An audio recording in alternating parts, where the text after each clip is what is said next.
नमस्कार दर्शक बंधु आपण मानकु आम चैनल रे स्वागत जनाऊँ। दर्शक बंधु एबे बासिला बहुत बड़ अपडेट। सीएम किसान रो योजना रे केतेक लिस्ट नाम जोड़ी हैला। तमे जदि आपण आवेदन करथिबे ताहाले आपणक नाम मध्ये जोड़ी होइथिबो। आपण चाहिले आपण निजे चेक करिबे, नचेत हमकु कमेंट कर जणांतु। आपणक नाम आमे चेकिंग करी आपणकु जणाइ देबो। सीएम किसान रो टंका एई तारिख रे मिले बोली सूचना अनुसार जना जाउची। आपण माने वीडियो को संपूर्ण भाव देखंतु। केबे मिलिबो सीएम किसान रो द्वितीयतम किस्ती टंका आपण माने जानि पारबे। चलंतु आ देरी न करी वीडियोटी आरंभ करबा। ता पूर्वरु चैनल को सब्सक्राइब करी पाकड़तिया बेल बटन ऑन कर रखंतु। एपरि लेटेस्ट खबर गुडी को आपण माने सर्वप्रथम पाई पारबे। वीडियोटी भल लागले गोटे लाइक करंतु, अन्य मानकु शेयर करंतु।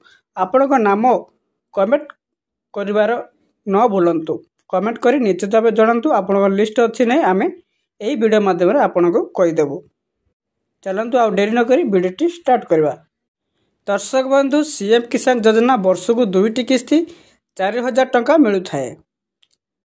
गोटे किस्ती मिलुची अक्षय तृतीया दिन, आ गोटे किस्ती मिलुची नुआखाई दिन। एपरि 2000 मोट 4000 टंका मिलुची। वर्तमान केतेक नुआ चाषी को आवेदन करचंती सेमानक लिस्ट जोड़ी आसीची। सेमानक लिस्ट देखिया बेले आमु कमेंट कर जणांतु, आमे आपनकु कहि देबो। वीडियोटी भल लागले गोटे लाइक करंतु, अन्य मानकु शेयर करंतु। चैनल को सब्सक्राइब करनथिले सब्सक्राइब करी पाखड़तिया बेल बटन को ऑन करी रखंतु।